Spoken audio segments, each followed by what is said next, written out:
Hello and welcome to Correro, the platform where political decisions meet national conversations. I am Godwin Sunday. Tonight, our focus shifts to Nigerians' diplomacy and their global message the country is sending through President Bola Ahmed Tinubu's newly released ambassadorial list.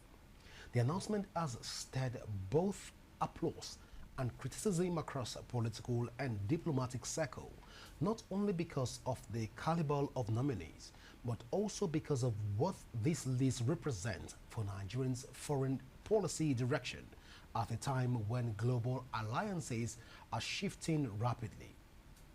In the last year, uh, Nigerians' foreign relations have undergone a subtle but international recalibration from re-engaging strategic partners in the US and Europe to strengthening ties with ECOWAS after a turbulent period marked by coups and regional withdrawals. Abuja has been under pressure to rebuild trust.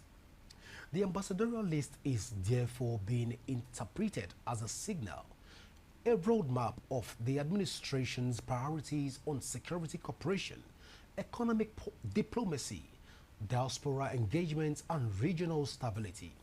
However, the list has not escaped controversy. Well, critics argue that political considerations overshadow competence in some cases, while others question the absence of career diplomats who have spent decades on the field. There is also the growing conversations around representation, the geopolitical balance of the nominees, the states left out, and what this could mean for national cohesion. For a country positioning itself as a key player in African and the global south, this concern matters. Well, supporters, on the other hand, maintain that the blend of technocrats, politicians, and private sector actors could help Nigeria push a more strategic diplomatic agenda, one that prioritizes trade, investment, and strong bilateral partnerships required to stabilize the economy. So what does this ambassadorial list really tell us about Nigeria's standing in the global arena, and how might these selections shape our diplomatic strength in the years ahead? Well, we have a guest that is joining us tonight and talking about all of this issue, but I will not allow the guests, the cat out of the bag right now. We'll go for a short break, and when we return, we'll dive straight into the conversation. Of course, at that point, I will let my guest out in order to dive into this conversation. Please stay with us as Correro continues in a moment.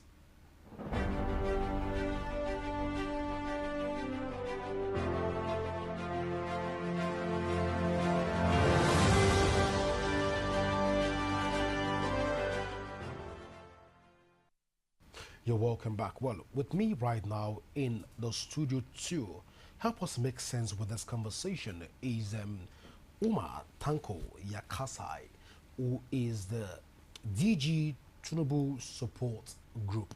But first, it's a delight to have you join us on Correro. You're welcome. Thank you very much, and it's a pleasure having you too, and for the inviting me. All right, so let's begin the conversation by first looking at the generality of President Bola Ahmed Tinubu's administration, policies, initiative, impact. 2 years after, will you say that the president is getting something right in terms of his policies, his programs, and also the decisions that he has been taking so far? Yeah, thank you very much. I think that the president has gotten his policies right, and I say so because every president that comes into office will campaign on certain policies, and therefore will be faced within the first year or two of his administration in addressing those particular policies that guided his own campaign. And you will recall that President Bola Ahmed Tinubu won an election when the major concerns of Nigeria at that particular time in 2023 were basically around security, around the economy, and general political stability in our country. And those were the major drivers of that campaign. And I think President Bola Ahmed Tinubu, when he assumed office and was sworn in, he faced head-on those particular areas of his policy, made substantial pronouncements, and continued to ensure that those policies yield positive results, which today we have seen that some of them have already yielded positive results. So I believe that he's in the right direction.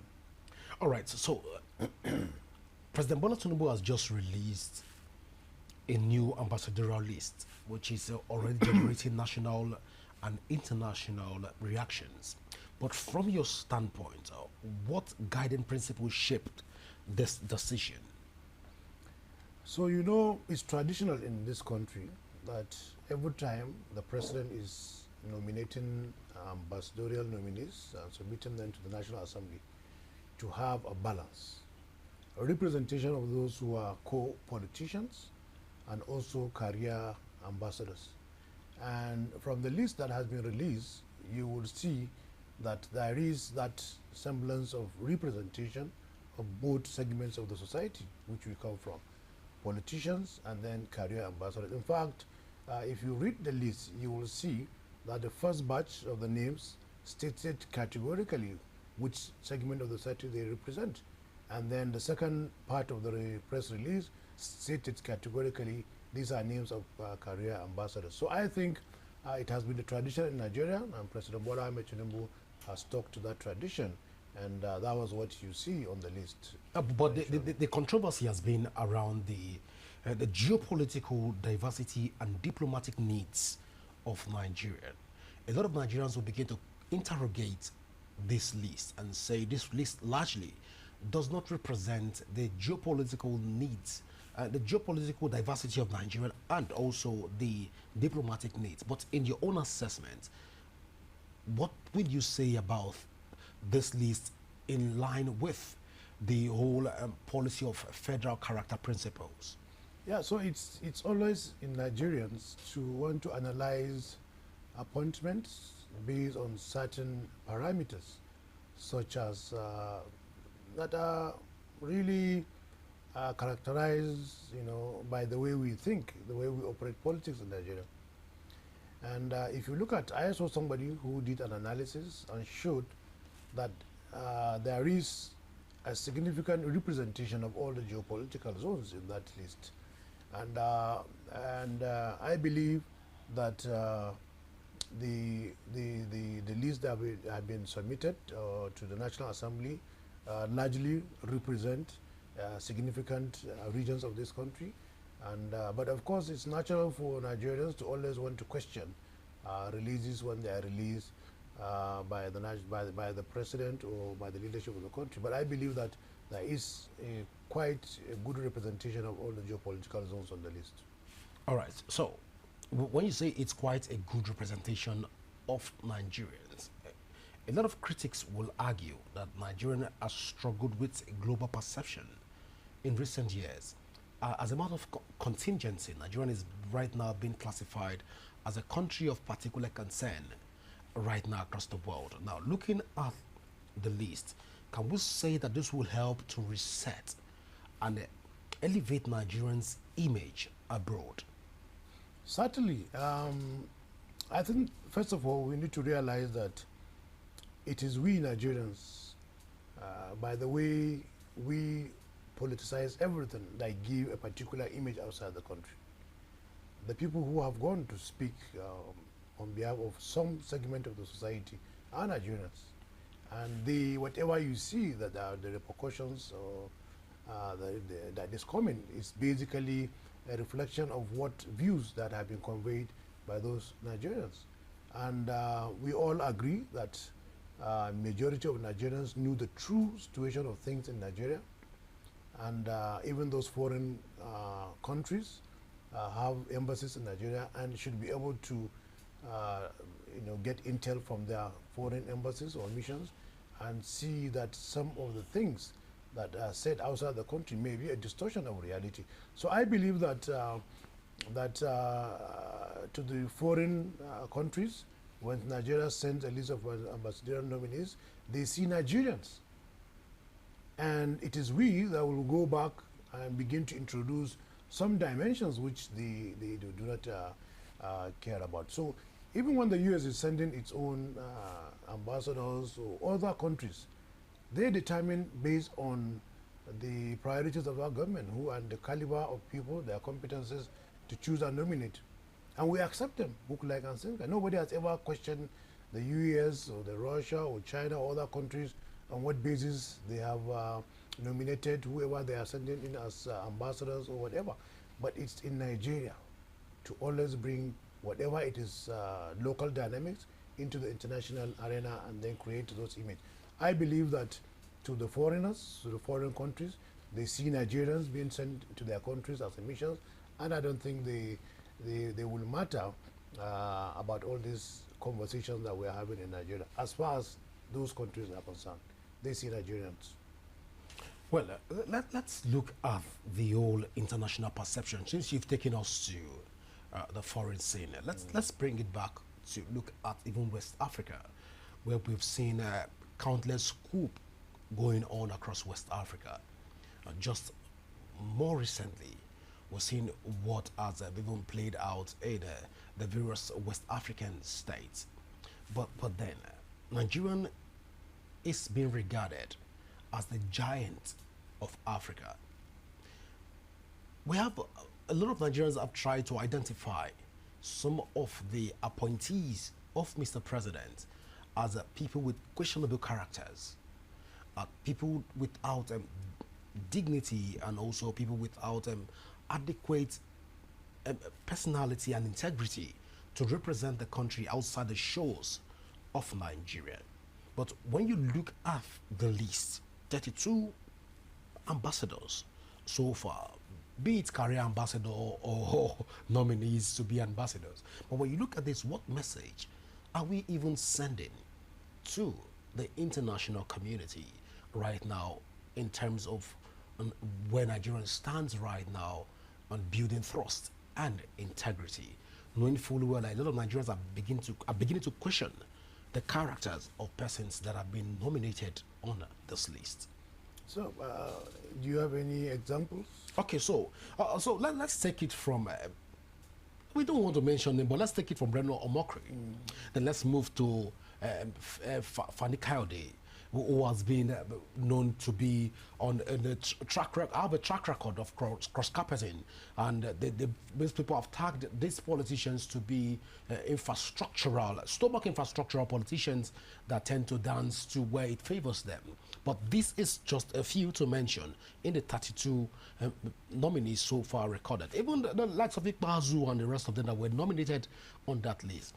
But looking at it in generality, not to mention names, and to ascribe certain irregular portfolio to these men that have worked to this point. What message are we sending to the international community, going by the responses of Nigerians, even on the various social media platforms and the outbursts of Nigerians in general? So you see, the Nigerian political terrain is a dynamic one. And you will agree with me that since the return of democracy in 1999 till date, many Nigerians have had reason to be in a particular party, and over a period of time, because constitutionally and democratically they have a right to associate freely with whoever they want to associate. And some of these political parties have players over the time that have not governed or run the party with such democratic ideals, and have forced some Nigerians to find succor in other political parties. So there is relatively no player in the Nigerian political system today from 1999 till date that has not found himself with one groupings or the other.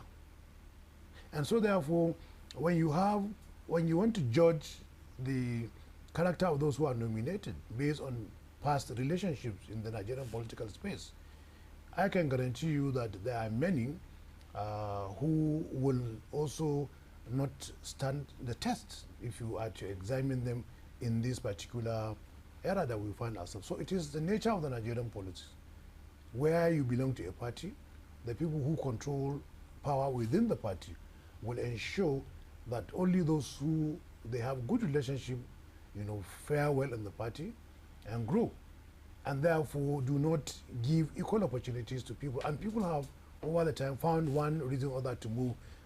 That you could remember before 2014, there was no APC in Nigeria.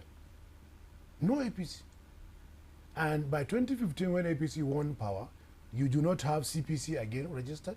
You do not have AC registered. You do not have ANM. There are quite a number of political parties that were registered.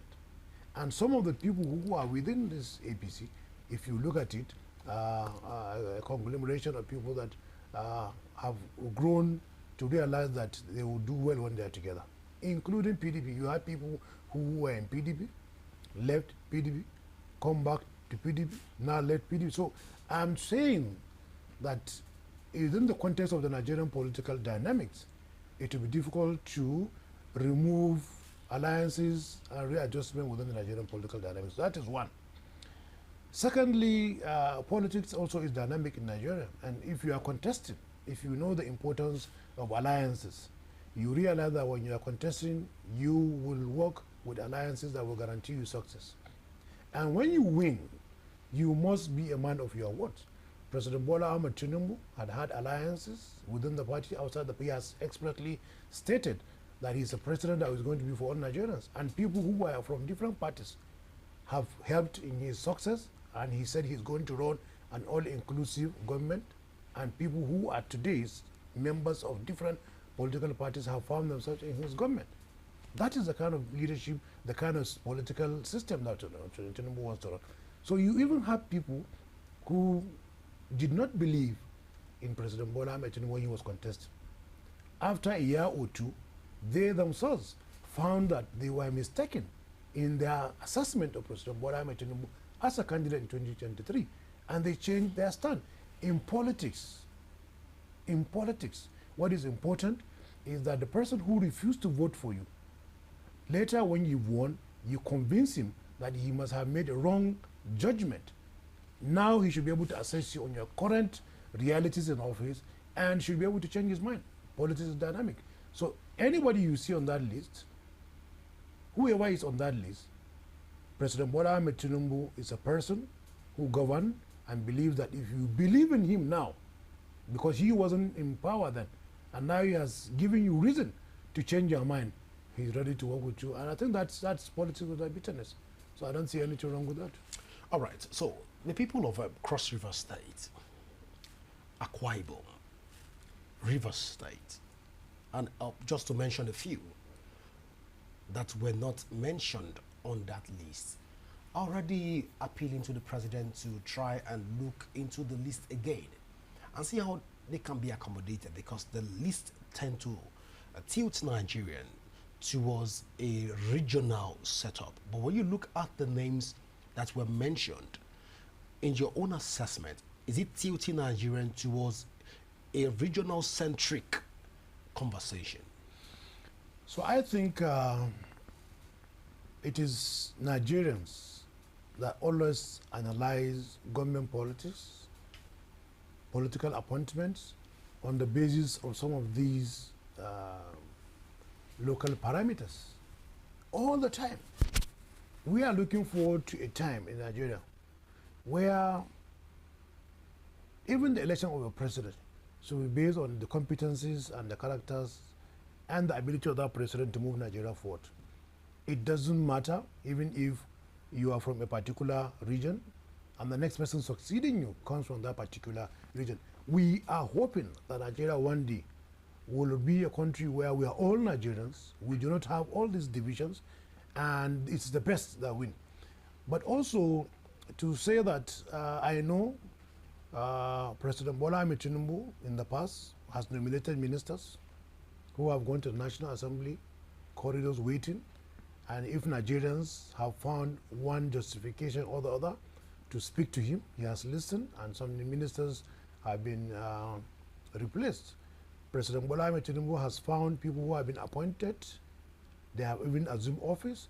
And if Nigerians have cogent reason to speak to the president, he has found reason to make adjustments. So with this ambassadorial list that he has released, I believe that if there are some observations by Nigerians, and those observations get to the president, and they are viewed to be valid, I believe that in the way and manner that the president behaved, he can listen to them. So what I'm saying is that since every government in Nigeria, every list that comes out, people have reasons to argue and contest that list. And many other presidents don't have a listening ear. They will just stick with their gun. And the president has had reason to review some of his policies because of the man that listens. So I am not saying that Nigerians have no right to assess the list that has been released, make their own observations, but I believe that the president will listen and assess the merit of their case and be able to provide a reasonable response to them. Well, DG, I want to agree with you on this table that President Bola Tinubu has been a listening president across board, because we've seen him listen to the cry of Nigerians and react swiftly to address those concerns. So let me agree with you that the president will look into the concerns of Nigerians and definitely react to do the needful. But let's talk about, on the merit of it, but let's talk about international engagement right now. On the surface of it, Nigerians generally, regardless of your religion or tribe, once you identify yourself as a Nigerian, first your passport as a Nigerian is questionable.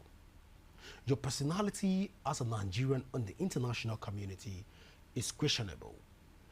Again, when we look at this list that has been released by Mr. President, can we say that this list so far and the individuals that are involved can foster international engagement and further rebrand the image of Nigerians, knowing fully well that some of those persons have also, within this list, have also thrown Nigeria into where it is right now with their verbal expressions? Yeah, so I think you need to look at it from two angles. All right. One, the way Nigerians' passport is perceived has nothing to do with the presidency of President Bola Ahmed Tinubu.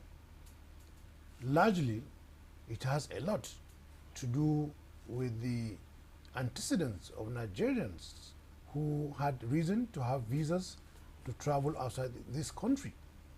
And those, in every country, there are the good elements and the bad elements.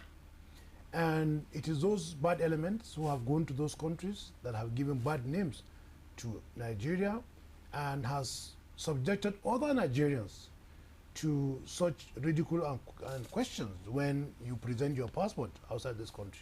It is not by the action of the government of Nigeria or the country, to the best of my knowledge. So I need that to be in place, that it is some of our Nigerians with their behaviors, which are minority compared to the population of Nigeria, that have sometimes given bad name to Nigeria, and people, when you travel, you get that kind of look. Secondly, every political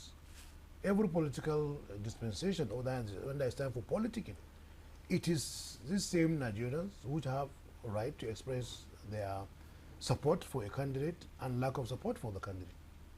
And if somebody who has gone outside the country to paint a not so good image of any candidate of any of the political parties, now, and today you give that person the responsibility to be able to represent Nigeria, there is no better person to unwind, to write what he has said about the country or about any candidate than that person, rather than any other emissary. So if I have the opportunity of going outside and I said A and B and C against you, and later on I realized that I have made a mistake, that is not what you are, there is no better person to go outside the country to say what I said, what A and B and C that I have said about you is not true, because now I have seen the good policies you have done. I have assumed that you will do A, B, C, but you are doing a different thing, which is impressive.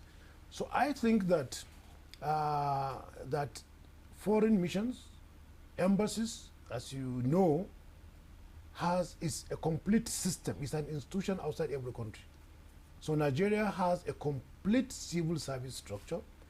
All you have ambassadors are just political heads, whether career ambassadors or political ambassadors are political heads.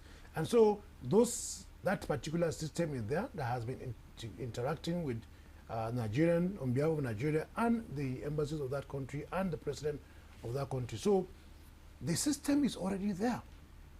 And they are responsible for dispelling any negative narrative about Nigeria, whether you have a career ambassador, whether you have a political ambassador. Even though they've been tagged to have negative, not too right character.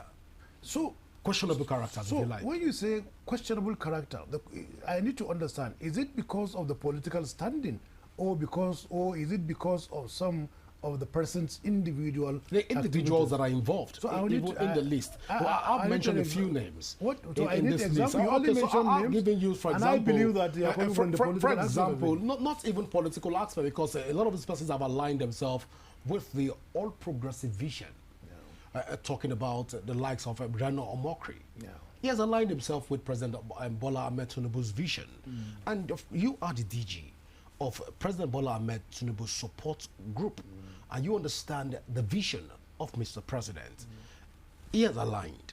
But looking at it right now, not as a person from the opposition, but for the growth of Nigerian. A lot of Nigerians have alleged that he has a questionable character because of what he has said. What he has said previously. Well, Arnold, who is a U.S. American citizen, have also accused him of some irregular transactions and allegedly fraudulent activities in this light. Femi Fani-Kayode has been on the spotlight for not too right reasons in general. But looking at this right now and try to interpret all of this with President Bola Ahmed Tinubu, is this the right step in the right direction for the president to take in order to address pressing concerns of Nigerian global image? So you see, I will judge my assessment of a person based on convictions, not allegations. Because in this country, there are quite a number of people who are moving around with different kind of allegations, and nobody has gone to court to prove. Let me give you an example. But the evidence is there on social media that Femi Fani-Kayode and Rano Omokri seem like political jobbers. But let me allow you to give you examples. Sorry to interject. Yeah, so let me land on the first one, and then I come to the issue of political jobbers.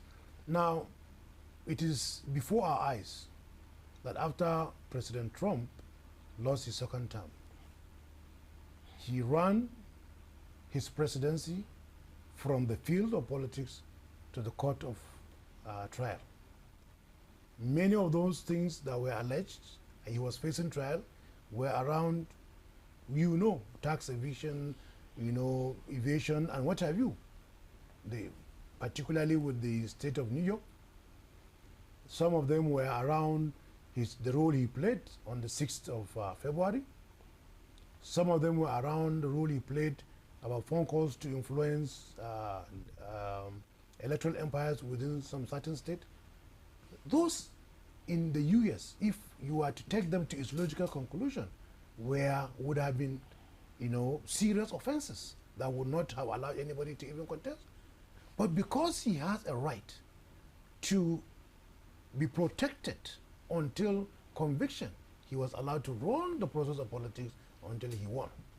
So I am saying likewise that whatever you say about Femi Fanikawede, Remo Omokri, unless and until they have been taken to trial, if it is something that is criminal and found to be guilty and a verdict passed on them, I think they are mere allegations. Now that is just a little comparison, the right that somebody, a citizen, enjoys when he has no conviction just because of mere allegations. If a president of America can enjoy that, I think Femi Fanikawede and Reno Momokri can do that. Now the other question which you keep coming back to was the question of political jobbers. And I tell you that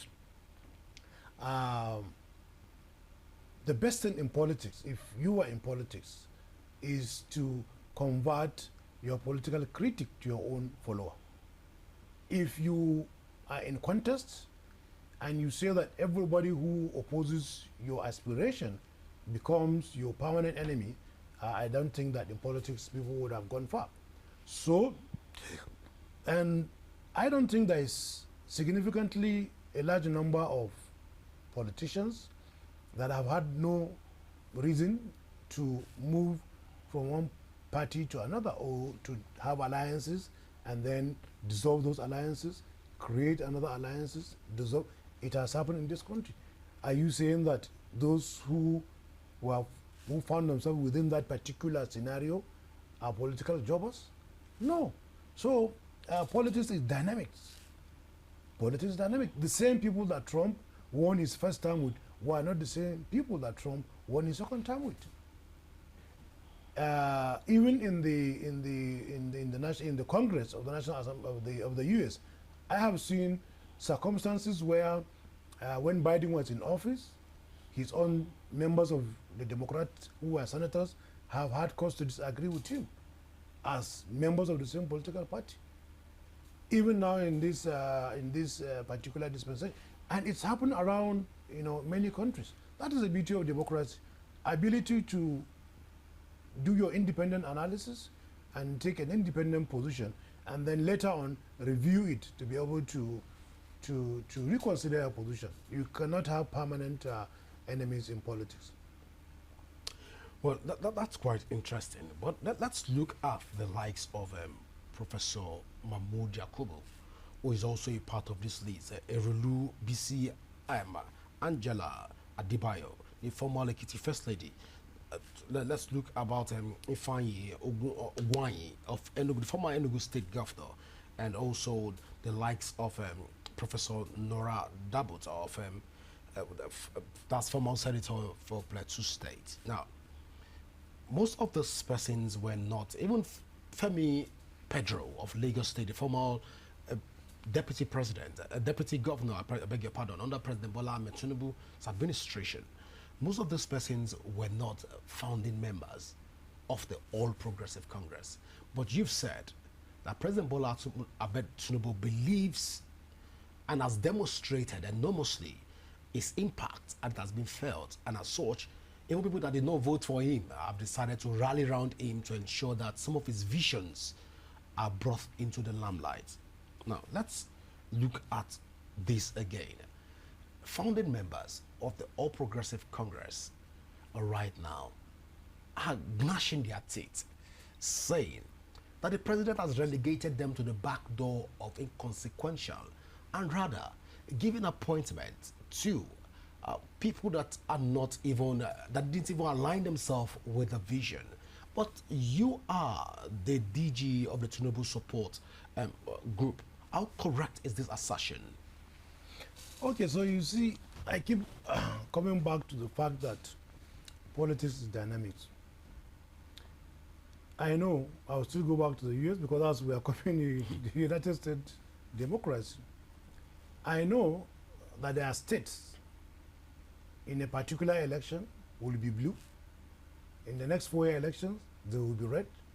In the next year's election, they will be blue. Otherwise, you will not have a Republican in office and then at a particular point in time, a Democrat in office. What that means is that the citizens have a reason to believe in the person and vote him in, and the same citizens that have brought you in can have a reason to vote you out. And after voting you out, they can also have a reason to return you back to power. That's exactly what has happened to Trump.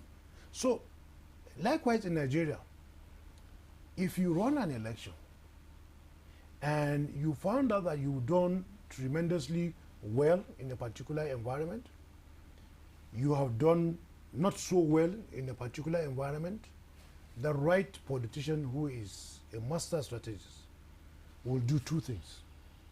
One, he will try to maintain that area where he has victory, and then at the same time try to convert the areas where he had least performance to a place that is now his support base.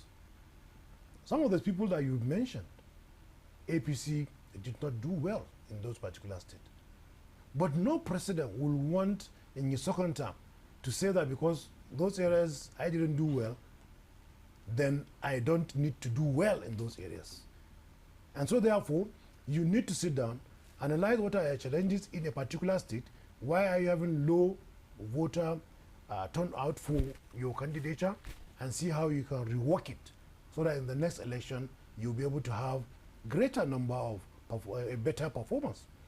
And as I told you, political dynamics, it is not a guarantee that even the place that you have done so well, in the next election cycle, you are going to retain it. So it's dynamic. And so all these personalities that you have mentioned are people who held sway in their domain. And anybody who loves Ashwaju will want Ashwaju to win his second term convincingly. And so if it means trying to woo people who did not believe in him to now believe in him and then do everything possible within their power to support him to win, I think it's political. So is it, so winning at the detriment of APC faithfuls. So you see, when you say it's at the detriment, we need to look at all the appointments that the President Bola Ahmed Tinubu has done, and then analyze out of 100%, what percentage has President Bola Ahmed Tinubu given to the perceived opposition? In the entire cabinet of ministers that is currently in office, 50 of them, you need to tell me and analyze what percentage do the APC members have in that cabinet, what percentage do the opposition have in that cabinet, whom he feels that there should be an inclusive government.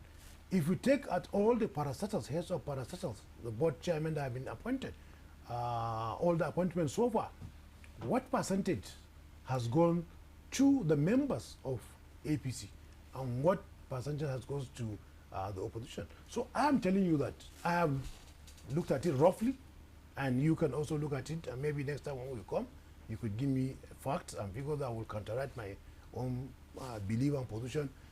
The APC members have significant representation and appointment in Aswaju's government so far. And you know, appointed positions within any time there is a change of government and there is a new president, the available positions and slots to fill are such a way that that they are not commensurate with the number of people that have campaigned for you, that have supported you to be. So naturally, some people will be in government, appointed, and not everybody cannot be appointed, and then majority of people will find other means of engaging with the system and ensuring they benefit.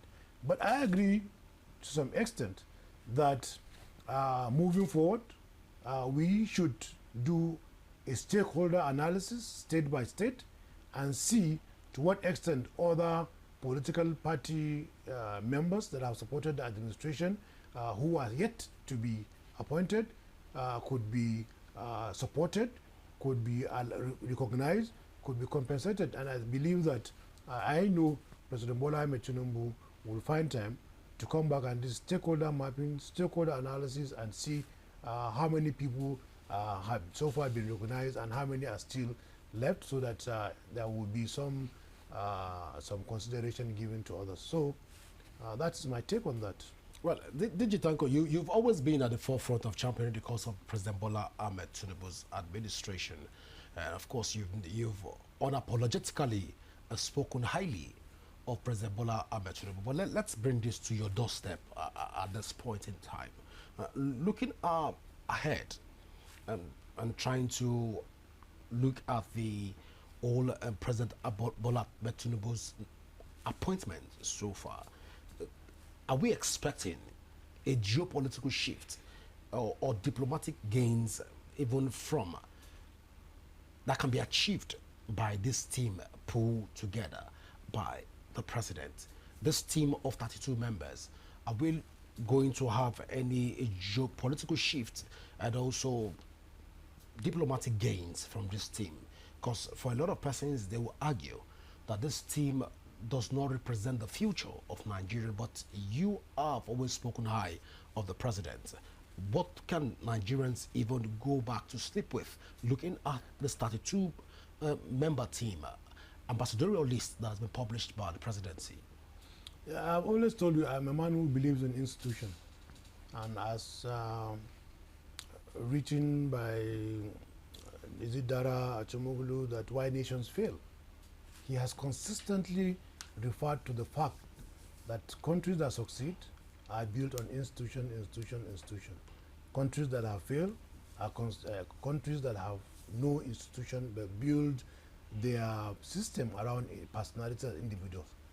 The foreign missions in Nigeria is a fully established, functional institution with complete paraphernalia of office, seasoned civil servants, and with guided by Nigeria's foreign policy. They are not there to decide on their own what Nigerian policy should be, or otherwise based on their own volition. It is a system that Nigeria has established. These are policies towards these are foreign policy, and all missions, their business is to work towards that. So I believe these 32 people that have been appointed are like a governor who has been appointed into a state. It does not mean that the governor has to be an expert in all the sectors of the economy, of agri, of health, and what have you, to be a performing governor. He just has to be the good leader that utilizes the institutions around him and ensure that he has a purposeful vision. Likewise, the president, you cannot be a president that comes with all the experiences of every nook and cranny of Nigeria, of all the sectors of Nigeria. You have a system that you work with. These individuals, 32 of them cannot be the total embodiment of our foreign mission. They are just going there as leaders, and they are going there to integrate into the foreign policy and be the face of the Nigerian foreign mission. And I believe that by the time they get there, they will find guidance, institutional support, and I believe they will be able to do well. That is my own take about the system. All right, so should we hold you accountable and responsible if these appointees do not deliver on their assigned responsibilities? Yeah, so you see, every person that you vote, not even appoint, you vote with the hope that that person will be able to deliver on his role and responsibility. And if after 4 years you feel that he hasn't delivered, you have the opportunity to replace him. Likewise, when you appoint people, you appoint them based on their pedigrees and believing that when they go, they'll be able to use their ingenuity to be able to deliver on their roles and responsibilities. And I believe that just like every other appointee, when they go and they deliver, they should be sustained. But if they go and we find out that they do not fit rightly into the assignment that has been given to them due to their own whatever operational deficiencies or inefficiencies, there's always room for change. But does the support group support this team to deliver and pull Nigerian out of the quagmire that a lot of international communities have perceived Nigeria to be? Does the support group right now, can the support group vouch that this team can pull us out from where we were to where we want to be? With the knowledge of how appointees are vetted, for you to, once you are appointed, there are certain positions that you will pass through security vetting, then you go to the National Assembly to be vetted. I don't believe that the security of this country will be wrong in their vetting. The National Assembly will be wrong in their vetting. And by the time the Tinubu support group, can it be wrong in its vetting? So what I'm saying is, all right, you give the best of intention. The president will vet you and nominate you with the best of intention, knowing that he believes that you will deliver. And so I believe that this team have passed through the process of vetting. They will go to the National Assembly, they will be screened.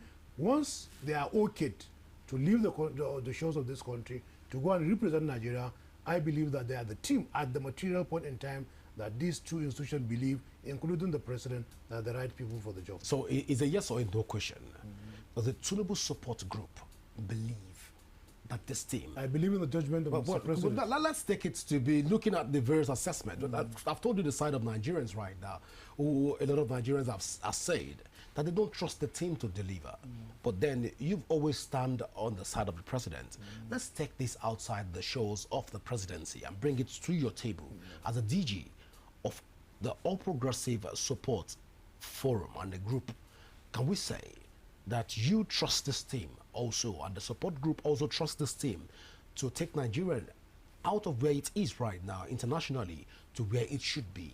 Let's get, can this team take us from where we are to where we should be? Is a yes or a no? I trust. Well, let's not trust on the presidency. I believe. But when you look at the thing, in the judgment no, of our institution and the president of the Federal Republic of Nigeria, I believe. Yakazai, let's take it. Do you trust this team as a Nigerian first before even aligning yourself with the presidency?